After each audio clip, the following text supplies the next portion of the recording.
you may already know, we have discovered the narrative campaign for 10.1 called the Embers of Neltharion. This has been datamined. However, that is only the beginning of the new information. Most recently, in 10.0.7, we are learning a ton of new stuff about the Dracthyr, the Black Dragonflight, Neltharion, and most importantly, a possible new upcoming zone called Aberrus. We have information on how the Dracthyr were created, how Neltharion had treated them, some rebellions between the Black Dragons that Neltharion had suppressed, and now, importantly than ever, there is also this zone called Aberrus, which could either be a brand new zone, a subzone, or a part of 10.1 content. So what is all this brand new 10.0.7 information, and let us cover every single hint that we currently have at this point in time. It's been a while that Rich, the sponsor of this video, sent me this wallet, and well, it's been nearly 3 years that I've been using it, and it's really great. You can put cash, you can put up to 12 cards, there's so many designs you can choose from, it's just amazing. Recently, they also sent me the key cases, which matches with the wallet perfectly. Now, if you use my code Doran, you can get a great discount, so make sure to check out my link in the description and get the Rich wallet and the key case. We still don't know the exact date, but based on the roadmap for Dragonflight for 2023, I'm guessing 10.1 is going to come out somewhere around May, which really is just around the corner. Now, we have been getting a ton of hints even months before actual Dragonflight release, and at the moment we could pretty much make an entire compilation of all the various bits and pieces we had received for the first patch. But most recently, as 10.0.7 is unraveling, we are discovering a lot of new things. We have some new documents, new information about the Dracthyr, new Black Dragons, one called Adamanthia, and more insight into what Neltharion was doing as we dig deep into his lab, his vaults, his libraries within Forbidden Reach. So as you may have heard recently, we discovered that the main narrative campaign of 10.1 is going to be called Embers of Neltharion, which obviously means that his story will be heavily involved in the first major patch of Dragonflight, either directly or indirectly, but it will definitely be unraveling what was going through his mind. Then we have the old information that has been confirmed multiple times, and that is that 10.1 is going to be underground related. At this point in time, we still don't really know up to what extent. Then we have at this point ancient hints, and that is in regards to these Kazlagar dwarves, some Titanforge rebels related to Valoran, which could be happening soon, or it could be a whole new patch, another expansion. We really just don't know at this point in time. After that, we have a whole story about the Jarradine and how they apparently had these 4 super powerful elemental elders that battled Neltharion and his black dragons that had to retreat somewhere underground, and they are searching for them right now, the Jarradine, meaning they're going to be relevant super soon. Then, we know that these Jarradine made a pact with Eredikron, the Primal Incarnate, and we know that we will be searching for Eredikron somewhere underground also quite soon. Most of this is old information by this point in time, but at the moment, we have a lot of new hints. So, we're going into Forbidden Reach in 10.0.7, the in-between patch, and we're kinda going into Neltharion's secret laboratory. We are discovering his libraries, where we learned crazy new hints in regards to Titan and Old God propaganda, the possibility of a new hidden continent, what Azeroth really is, a possible 5th Old God, and a bunch of info that you can really check out in detail in some of my previous videos. I made a bunch of them. Furthermore, even before this mini patch, we had discovered Azerite, the blood of the actual world soul of Azeroth, in some of these vaults, which does raise a pretty interesting question. How did Neltharion get his hands on Azerite, and why is Azerite even in Forbidden Reach? Is this some super relevant zone where the blood of Azeroth comes out? However, now the story further unravels. So we discover this journal from some sort of a pirate commander, a sailor that apparently he discovered Pandaria before we did, back in midst of Pandaria, before the Alliance and the Horde, and he traded there, and he was also on quite a few super dangerous missions. He is praised to be one of the most capable sailors on Azeroth, and he apparently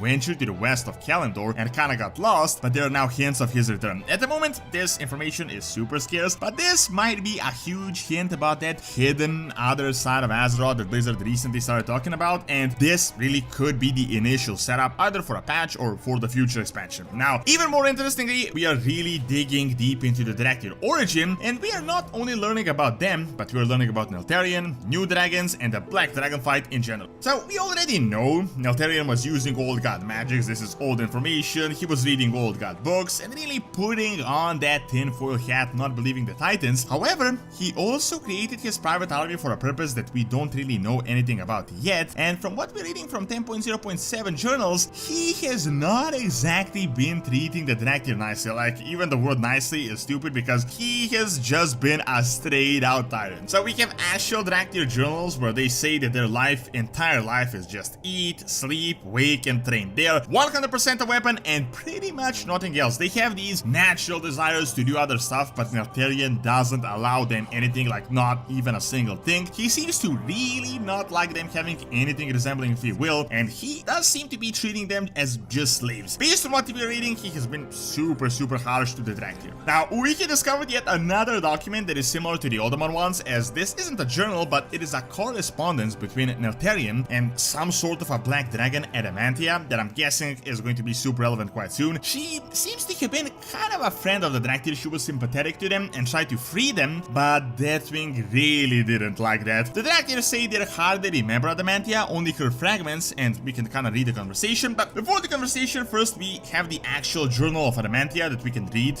and we can also see Neltharion's reaction. So Adamanthia says that she failed yet again, and that 101 Dracthyr were released from stasis, yet in each experiment they regained memory but retained none of their former mental conditioning. What was done cannot be undone. She also talks about how the Black Dragons were born to not let anyone know about the Dracthyr, so it is a super secret project, not even the other aspects, and that this reach must be forbidden, and anyone that trespasses will be considered an enemy. So obviously they have been doing something they shouldn't have, because they have been super secretive about it. Now, in my opinion, I think this might be after Neltharion had put them into stasis, so after the battle with Razaget, and she tried to free them. This even makes more sense as we have more pages. Now, interesting enough, we actually discover Adamanthia in this frozen, crystallized state, and the correspondence she has with Neltharion kinda explains why, as Deathwing says.